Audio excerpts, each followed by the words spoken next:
I'm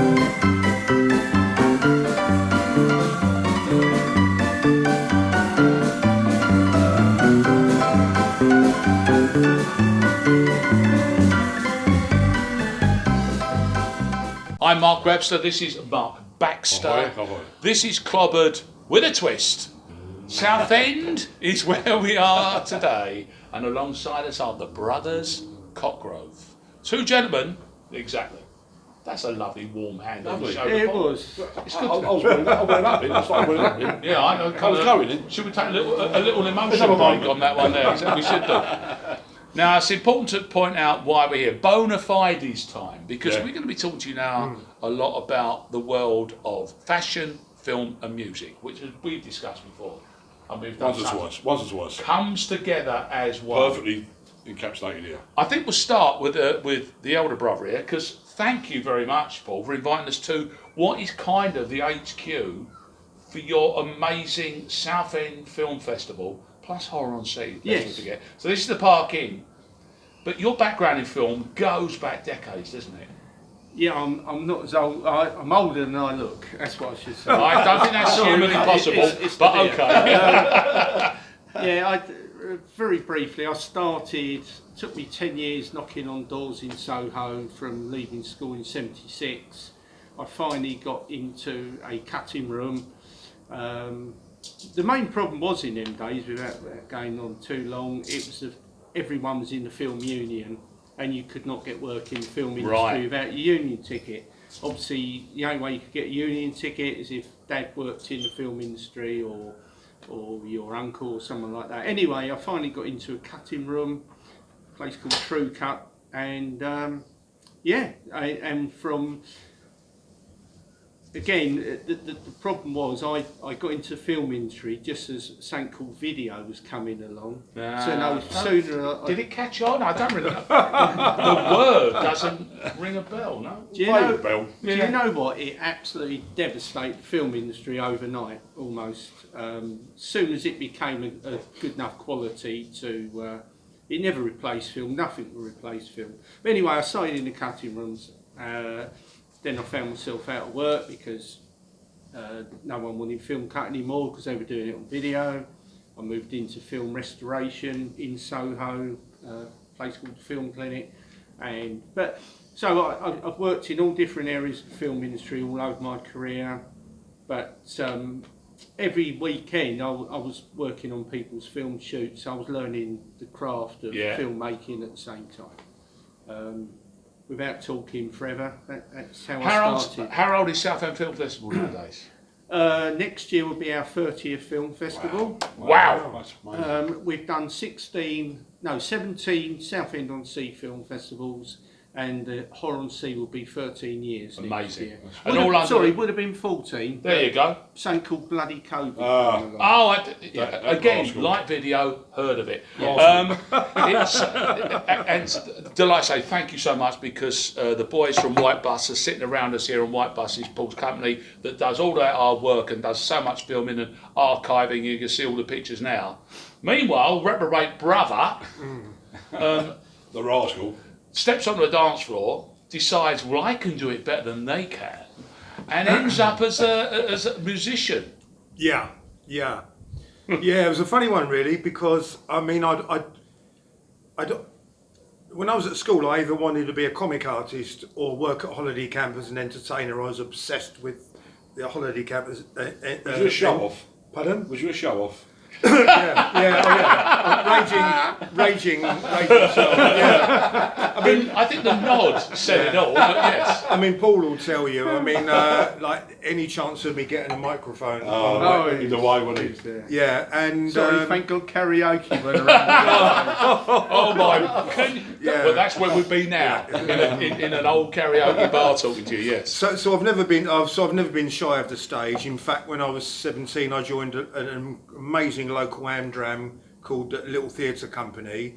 And my first show was West Side Story. The character I played in West Side Story was Snowboy. Perfect. So, yes. And by the way, at this point, if proof were needed, and we can see the picture now, that moment has been captured forever in posterity, isn't it? In the local museum.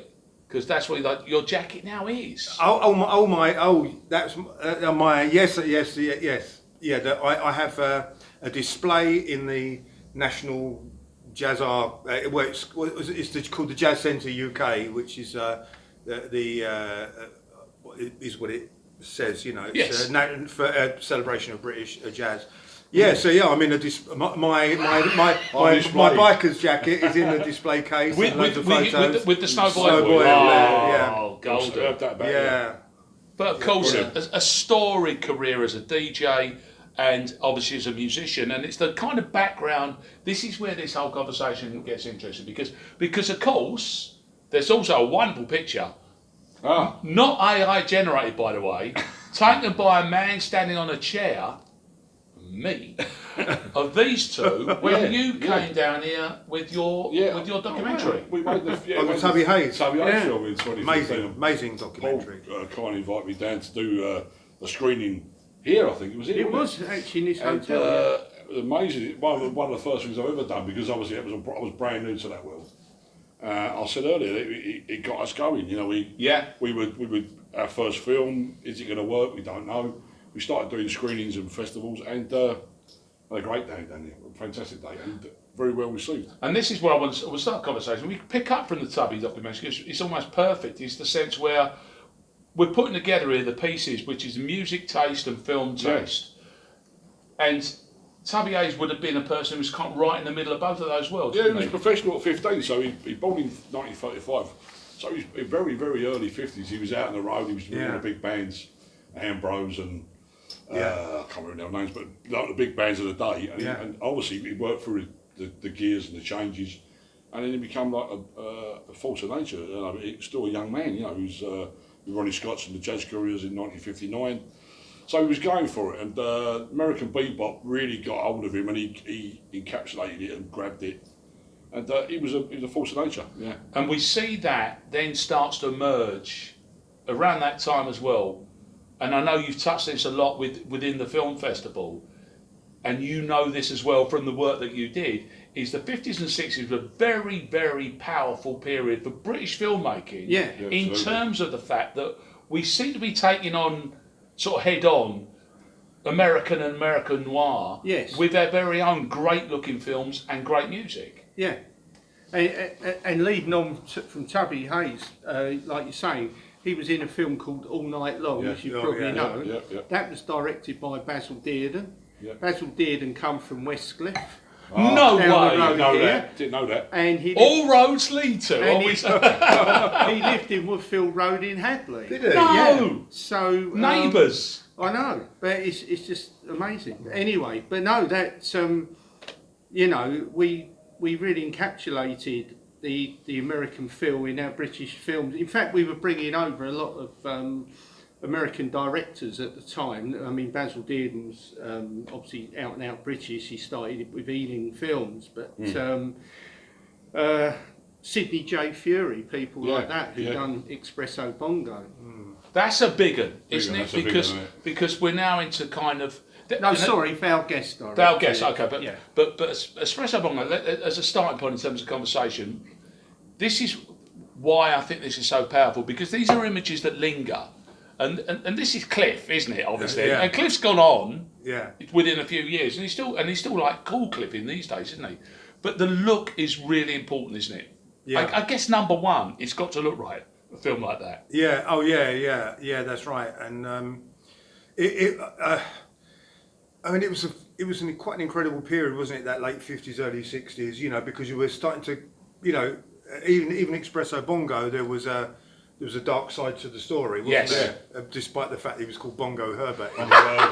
Well, they did lighten it a bit, didn't they? What the greatest name you film ever, that is. Bongo Herbert. I'm Bongo Herbert. You can call me Bong. But you know, but obviously there's the dark side of it all with the kitchen, Saturday night, Sunday morning. Yes. And what was the rugby one, Paul? Sporting Life. All of that, you know. And you could even put some people in there. The Boys, of course. Yes. But the style of it all as well. See, that's a brilliant film. And the Leather Boys. Leather Boys, exactly. Leather Boys. we've said that. We kind of say it like, you know, like it's just, you know, obviously because that's what they did. But do you in that era getting that look right? If you got it, let me put it the other way. If you got it wrong, you've probably blown the film, haven't you? Yeah, exactly. I think. Obviously, I was born in '59. We're not saying you were watching them when you were one. I know. It weren't far after. I think the great thing was that it was mainly made for English audiences, so they were very forgiving. I bet in America they were ripping them to shreds. I guess that's the way. But you know, it was the same with the music. You know. In the 50s and 60s, whatever, a lot of stuff was being imported, but the general public never heard of all the real sort of rockabilly stuff that was coming across it with merchant seamen and stuff like that. But the clothes were, I mean, and again, black and white helps so dramatically. But the clothes are, you know, you can't do the one I think is a Hammer film, and you're very familiar with it, is Stanley Baker does Hell is a City in Manchester. Brilliant looking. Yeah. But of course, if he didn't look sharp as a knife, it probably wouldn't have the effect. No, of course not. And you know, but. Did you show it, buddy? You said I missed that bit. You showed it. Sorry, The White Bus Cinemas showed it literally 3 weeks ago. we had a packed out house, and about 2/3 of people never even heard of it. Which was unbelievable. Yeah, but again, you're drawn in by that kind of what it evokes, because everyone wants to look that cool. It's amazing, mate. I always think, when it looked that cool, because there wasn't a lot of availability of anything else, was there? No. This is basically what it was available in the streets, in the shops. Yeah. And look, it's a simpler look, isn't it, in a funny way, isn't it? And I, like, obviously being an out and out devout sort of 50s fanatic and looking at all the 50s films and the fashion and clothes and stuff, over the years, you know, even when I was a Ted or a Rockabilly and that sort of thing, you looked at some of those old crime films and you thought, you know, the clothes are a bit stuffy. I'm kind of wearing a suit now that I would have considered stuffy years ago. Good point. Yeah. But I study those films now to my eyes bleed, and I think, look at the cut. Even on Harris Tweed, I look at some of these. I think, God, look at the cut. This is what I mean. Style. Yeah, it's style. Because I guess the one place is always get the two mixed up. Lady Killers or Lavender Room or Peter Sellers. Oh. Teddy Boy. Lady Killers. Lady Killers. But of course, arguably not. But arguably, everything's cartoony in the Lady Killers. But there it is, literally a Teddy Boy. I want to touch on the music here because you come out of that Afro-Cuban tradition as a musician, as a player, that sound is all over that era, isn't it? Yeah, it's funny, isn't it? Like I mean, like that was like the whole mambo thing was big all around the world, and there was bongos seemed to be in everything. Bongo Herbert. Bongos. More the aforementioned. You missed the trick. You should call yourself Bongo Herbert. I don't know Bongo Cockroach is not the worst name I've ever heard in my life. Bongo Snowboy. Yeah. Oh, that's hard. No. I'm his agent. Yeah. That was. It was definitely. It was. Yeah, I mean, like you'd see them playing it on the Flintstones, and you'd be playing that's it. True. Like, the bongos were. It was an Afro-Cuban sound of the 50s. Yeah, the Afro. I think all to do with that mambo explosion. And obviously, jazz had been powerful as scoring films forever, hadn't it? And of course, you just simply associate jazz with cool anyway, don't you? Yeah, that's right. Yeah. I mean, you know, you think of Stan Kenton, Cuban Fire, one of the biggest selling jazz albums of all time, and that was at 54 or something. But yeah, it was that.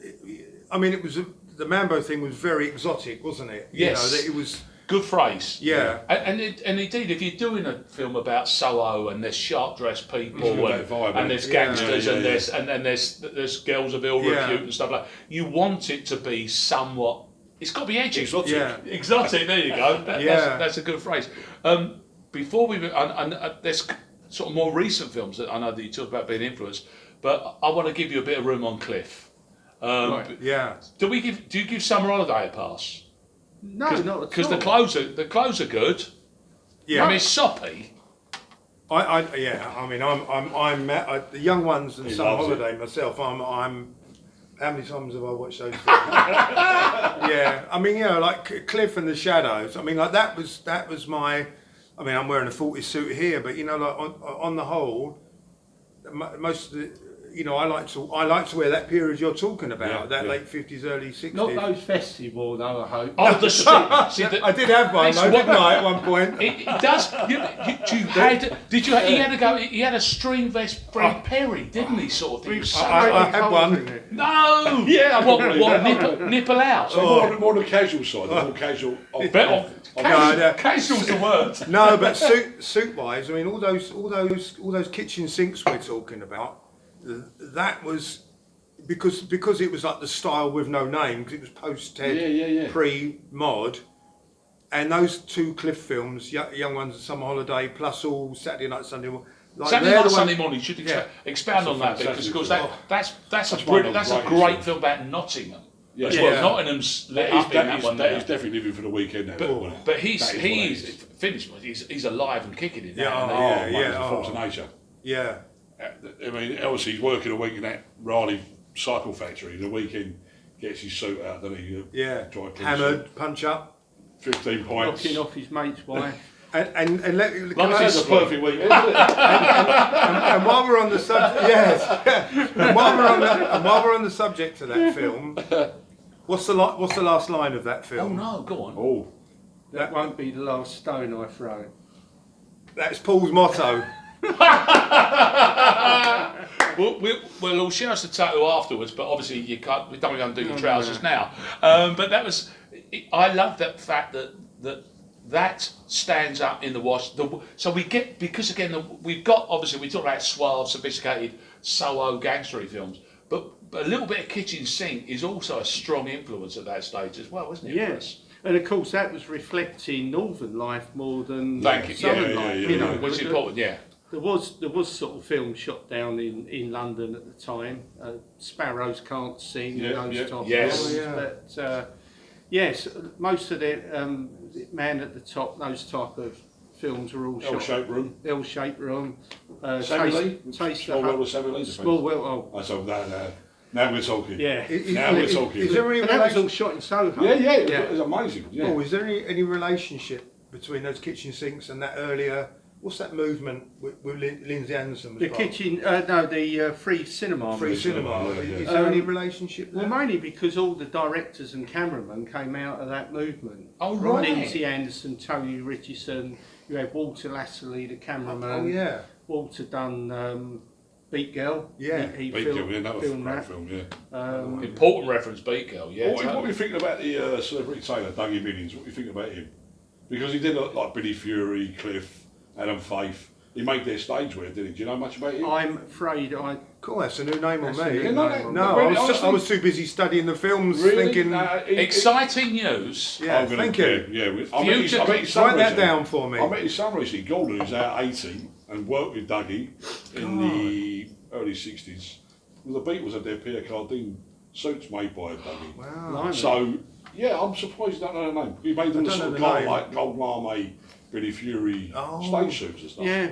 Bit more showbiz, but there's a name that maybe underneath the cracks. And that's the style I like. You have evoked this occasionally on album covers. Yes. As will be seen, as I say that phrase out loud. In particular, I remember, I'm going to say wine, burgundy coloured. Oh, yeah. That's a peach. That's one of the Italian suits I had made in Bangkok.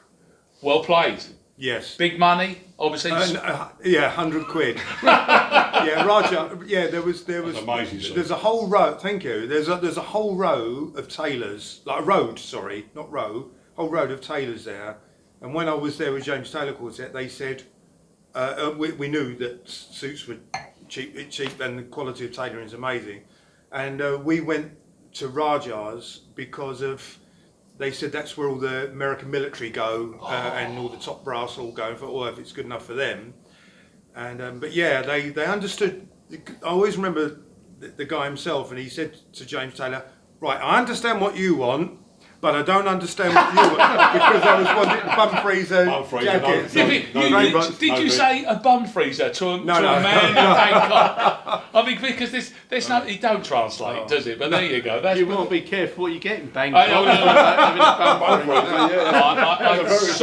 I sort of gently stepped away from that part of the but the quality, though, I mean, like, and they would turn it around in 2 days. Oh, we said we're only here for 4 days. It's incredible. Yeah, it's incredible. And we will now sit now because we're going to make him show us. But that will happen as we're talking about this.